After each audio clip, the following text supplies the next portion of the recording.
Welcome back to Blue and Blur, everybody. My name is Marc. I'm RJ, and when we get back, we're going to talk about the Montreal Canadiens this week.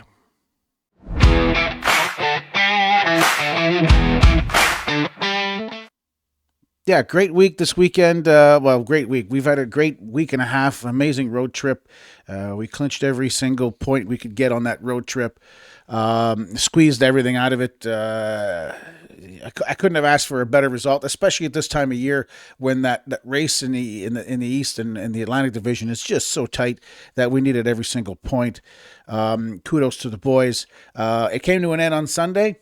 After playing okay on Saturday, that we won in a shootout, we just came back and I don't know if it's fatigue, tired, or the fact that they clinched, that they just, I don't know, it didn't seem like there was any more gas in the tank. Outshot, outplayed. We couldn't keep the puck in the offensive zone. Montreal was like, I don't know if they're tired, and that was their first game home. They hadn't had more than one night in their own bed yet.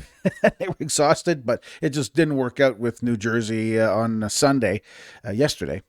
And so, which comes to my second point on Montreal's going to have to step up their defensive play coming into the playoffs. They can't expect to play the way they have been in the past, say, week, taking all those offensive chances and giving up a whole bunch of 2-on-1s and 3-on-1s where the potential high risk scoring chances for the other team, because you could get away with it now in the regular season, but you'll get killed in the playoffs. And if they play the way they played last night against New Jersey, they're not going to make it past the first round, no matter who they play, whether it's Boston, Tampa Bay, or Buffalo. It'll be Buffalo or Tampa Bay. Yeah, right now it's either Buffalo I or doubt Tampa Boston's Bay. going to work their way up that far, but Yeah. no, they won't be able to pull off 4 wins in a 7-game series if they play like that. No. There's definitely, there was something lacking in the past 2 games against New Jersey that we didn't have prior. So that I'm sure Martin St. Louis is probably going to work on it for sure, because I mean he's a real intelligent guy and he's going to work on it. But playoff is a whole different bananas. It's a whole different game. It's like starting the season all over again, banged up and hurt, and you're playing and it's like a winner take all kind of situation. You're right. It's breaking news. Yeah. It's different. Yeah, it's definitely, you can't play the same as anyways. No, they can't play like that. They're lucky the goaltender got hot. Imagine if Dobas was the way he was for the first 3 or 4 months of the season. They wouldn't have 8 wins in their last 10 games. They'd be 4 wins, and they'd be back there fighting with Boston, Ottawa, Yeah, and absolutely. company for Yeah. the wild card. The hot goalies, Dobej, the main one, Fowler being the second one. They're the ones that pretty much saved these past 10 games from getting out of Caufield hand. too. Caufield got hot. Yeah, Caufield got hot, but I mean our problem's not been offensive. Like, we've been scoring a lot of goals, except for yesterday when we got the shutout. Our past 10 games, like, we've been scoring 4, 5, 6 goals a game. It's our offense is not the big problem. I think the big problem is on defense, giving up a whole lot of scoring chances, giving up a lot of shots against is especially dangerous. Well, it's not just defense. That's forwards not coming back and You're doing right, their yeah. assignments. Yeah, the forward's not back. That's a 5-man. That's, you give up that many shots and get out and outshot 2-1 or whatever they were. It was like a 60-40 split on the shots on an average. That's a 5-man problem, not just the units back there. Yeah. It's a defensive play. I don't mean it's just a defense, but it's a defensive kind of play zone. It's forecheck, back check, paycheck, man. I was just trying to prevent a Matheson rant. Oh, well, no, there is a one point I did want to say about Matheson against last night. Like, he did get an assist on a goal against yesterday. It's typical Matheson, where he bubbled up the puck again. It ended up directly on the other team's stick and came in for a goal. So I don't see it though. I was see an him as your assist. best yeah. your best defenseman. Hudson and Dobson are too busy trying to be the fourth forward out there. Yeah, and Which is another part of the problem. Yeah, another part of the problem is that both of them often get caught up the ice, which especially it was shorthanded just the other day that they got a 2-on-1 against and a shorthanded and a goal against. I mean, this stuff shouldn't happen. When you're D, you should be playing D, and only pinch when you really have to. Caufield, still looking for his 50th. Listen, I don't mind that he didn't get it in the past couple of games because I'm going to be at the game tomorrow night in Montreal against Florida, and I'm hoping that he gets it done there. Every time that kid touches the puck, I'm going to have my phone on because I want to get that live on my phone, and I'm going to stream it right away to YouTube. I'm going to make a post and send it up if I get it on camera. I'm going to send it up. It's going to be fresh, hot off the press. Well, after your TV, of course, because if you're watching the game, it'll be after your TV. But it'll be hot off my press. The radio guys will be pissed off at you. Yeah, exactly. But you know what? It's radio. But we're more brave than them. We're willing to show our faces. So I've been told to have a face for radio. Yeah, exactly. You got a good face for radio. Yeah, me too. So what do we got? What else we got there? Yeah. Oh, yeah. So Jack Guy is back in the lineup on a regular basis, and that's the main part because Carrier's out. That makes you happy. Yeah, Carrier's out, injured fan. 2 to 4 weeks. So probably another, at least 3 weeks now. 2 to 3 weeks for Carrier to be out right now. Probably be back for the playoffs. But it's great that Jack Guy's in there, and he's in the lineup he's at least getting 10 minutes a game these past 4 games. That's so not good. If you got a Jack Guy playing 10 minutes a game, that's going to be a problem. Well, we've been winning. We've been winning him on the ice except for last game. So and then I mean, you need a guy like that in the playoffs. But I'm on tape, on record. I started talking about it at the end of January.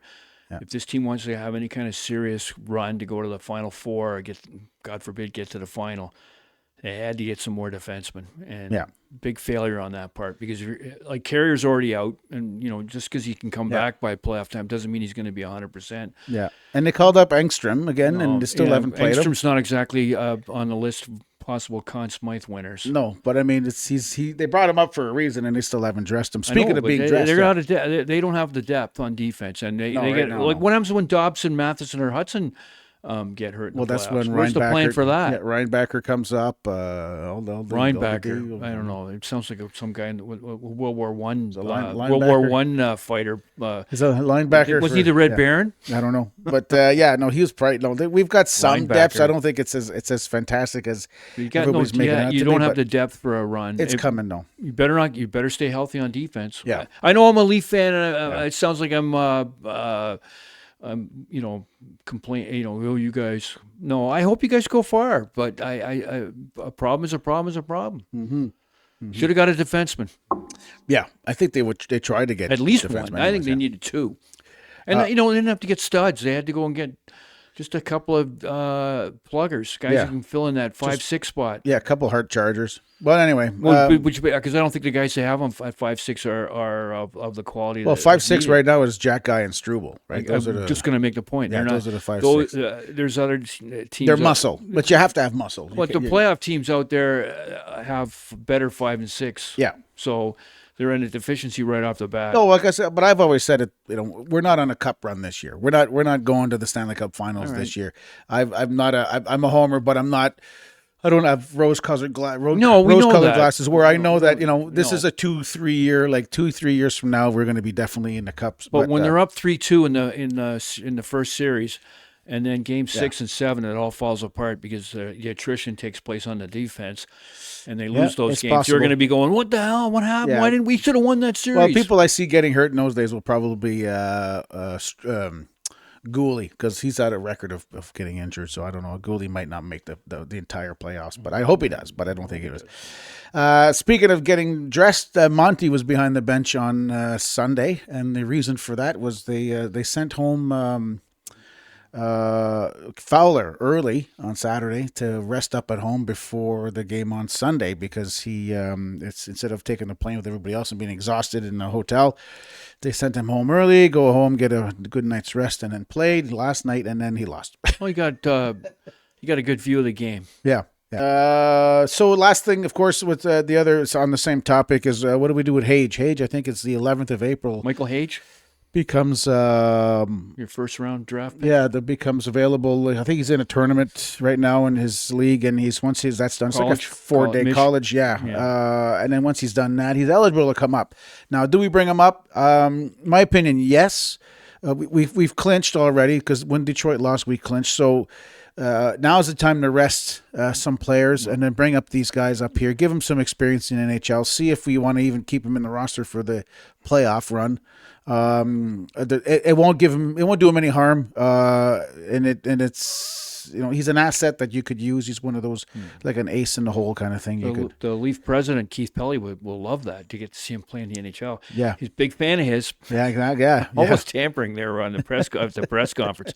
The rumor is that the Leafs in Montreal were really close to a deal at deadline, really going back and forth. And I think maybe one of they're saying the deal fell apart, and I think one of their things was probably maybe Hage for Nyes. Yeah, Toronto wanted him included, and Montreal wouldn't put him in the deal. No. So, who knows what? No. I think who knows who all was in that deal? But you're not getting Nyes just for Hage. No. There had to be some other Montreal players in that. But anyway, Montreal offered some other players. If that's true, we don't know. But we don't know.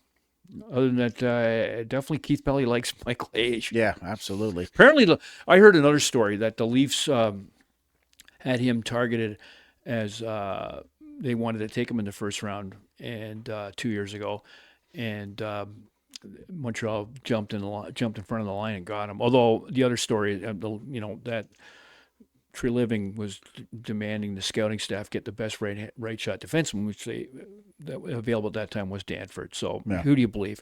But a lot of people think that the scouting department in Toronto was really higher on Hage, and we're disappointed Montreal got him. Yeah, well, we're happy we got him. And now we want him back, apparently, according to Keith Pelly. Yeah, exactly. He didn't exactly say that. He just acknowledged that he thought prospects like him and the Buffalo fellow are really good prospects. Right. So I'm going to be at the game on Tuesday, tomorrow night, taking a drive out there tomorrow to see my brother-in-law. We're going to go to the game against Florida. I hope Caufield gets his 50th, like I said. If you like what you saw in the video, like and comment down below. Don't forget to subscribe. Tell all your friends. And we'll see you in the next video where we're going to talk about the Toronto Maple Leafs.